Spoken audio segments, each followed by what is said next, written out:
What a way for this game to end for the Packers. I was sitting there, field goal's about to go up. Honestly, in myself, I had felt like we already lost. Of course, you always know they can miss a field goal, but it felt like the Bears are about to win that game. And then the field goal gets blocked, and I just about lost my mind. And here I am, and I don't even care that this is a pretty bad game for the Packers overall. You know, if that field goal had gone in, I'd be sitting here pretty upset, but I don't even care how this game went right now. I don't care that the defense played really bad. I don't care that the Packers, made some big mistakes in the red zone. I just don't care. We beat the Chicago Bears, and that's typically what we do. It's what Matt LaFleur has done every single time, 11-0. And, just feels good to sit here and to enjoy this win.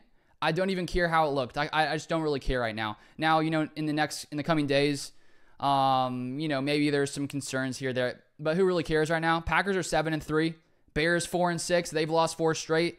Things are just, going right in the world with the Packers pulling off that victory against Chicago. We have to give a big shout out to Carl Brooks for putting his hand up there, getting the block, and It just feels good. It feels good to continue to beat the Bears. Aaron Rodgers for years talked about, or he'd said in the past that he handed the keys over to Jordan Love, and it looks like that is the case.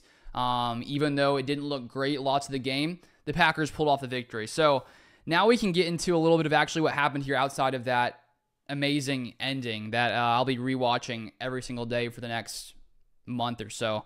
But as I said before, it was not the prettiest game for the Packers. It was a pretty ugly game, I would say, overall. And the Packers' defense against this Bears offense coming in, the Bears this season had one of the worst offenses in the NFL. They're close to like 25th or so.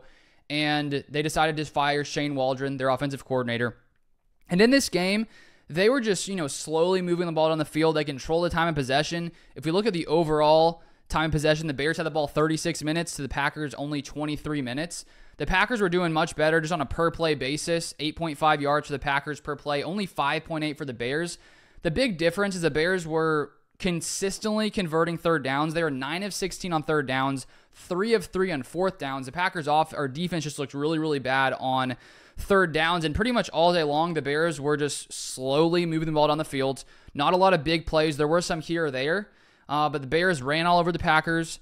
34 carries for 179 yards. Packers running defense did not look good at all. Allowed 5.3 yards a carry.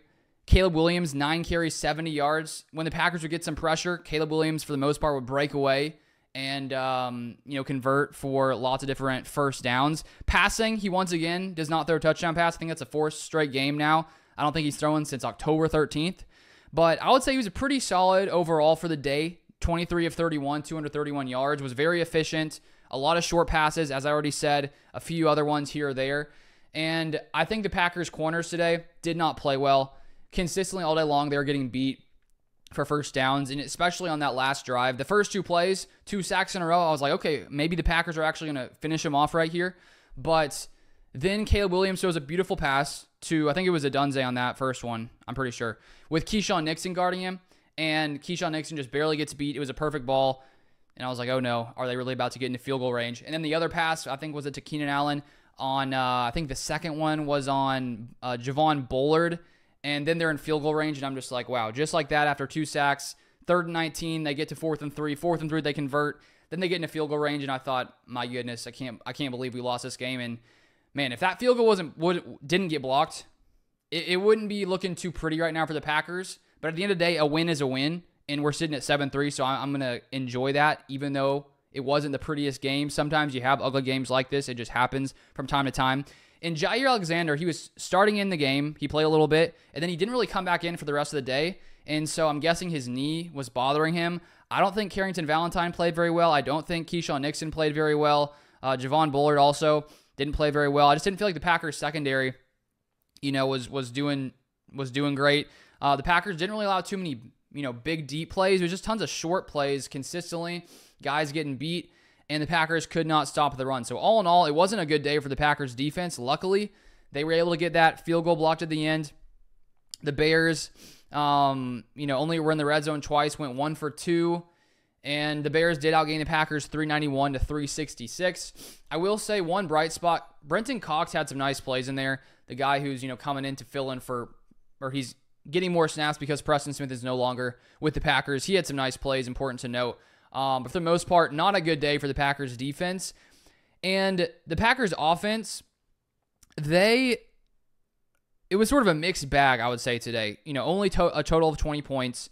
Jordan Love throws another interception. He has an interception every single game this entire season, or every game this season. And the Packers in the red zone were 3 of 5 today, so that's not too bad.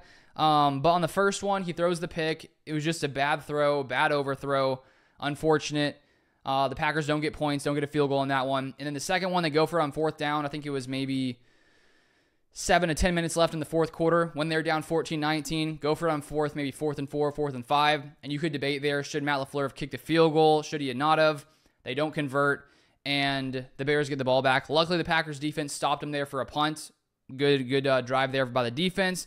And then to win the game, down 14-19, there's basically a 60-yard pass to Christian Watson. And no one to touch him. He gets up, keeps running. Great play. Christian Watson had a big day today, just overall, if we look at his stats. Only 4 receptions, but 150 yards. So a few massive, big plays in this one for the Packers. And then Jordan Love has that run. I thought he scored in the first time. He trucks the guy, goes for it. I like to see that intensity. You hope he doesn't get injured, but I like to see him going for it. And then the Packers get the QB sneak. And so basically in 1 minute, when the Packers got the ball with about 4 minutes left, the Packers easily drive down the field and score. And this is a pretty solid Bears defense, I would say, overall. And so that was nice. And I was wondering, can the defense stop them? Not really. It was mainly thanks to the fact that Karl Brooks was able to get his hand just high enough to get his hand on that ball to give the Packers the victory. So it was not the prettiest of days. It wasn't a pretty game for the Packers, considering this Bears offense had been really bad this season. They did get a new offensive coordinator. They seem to be playing a little bit better football. And I think there are a lot of concerns for the defense with that showing. So I'm going to just, enjoy the win today and try not to think too much about how bad the defense played, but they did play really bad today. And hopefully once Jair is healthy, we need to keep an eye on that knee injury. Hopefully things will get cleaned up a little bit, but couldn't stop the run. I think Caleb Williams being able to escape, if it wasn't a guy like at the quarterback position like that in this one, a guy a little bit less mobile, then I think the Packers could have handled him a little bit better. But that definitely was something the Packers couldn't really stop in this one. And the Packers running the ball, 25 carries, 106 yards, fine running the ball today. And for the most part, it was just the Bears were holding onto the ball so long that the Packers didn't have that. I mean, there just weren't that many drives for each team today, because the Bears were only getting, 5.8 yards per play. And then they were converting all their third downs. They were just sort of letting the time, tick down. Lots of that game, running the ball a ton. And so the Packers, offensively, outside of, third downs, the Packers were playing well. 1 for 5 on third down, that's not good. But the Packers offense is so explosive just because the Packers can score in a hurry if they need to. We've seen it time and time again from Jordan Love. With 4 minutes left, the Packers move basically 70, 80 yards within a minute. So they can pick up, big plays in a hurry, which is, something you want to see from a team, because there's going to be a lot of close games like this at the end. And at least the Packers did score and the offense did what they needed to do there at the end. The defense did not, but thank goodness for Karl Brooks.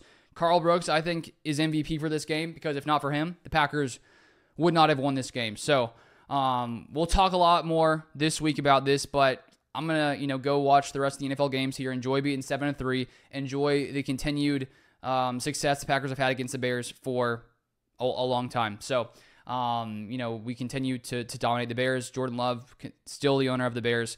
Caleb Williams has not taken that back at this point. So, thank you for watching. I'll see you guys next time.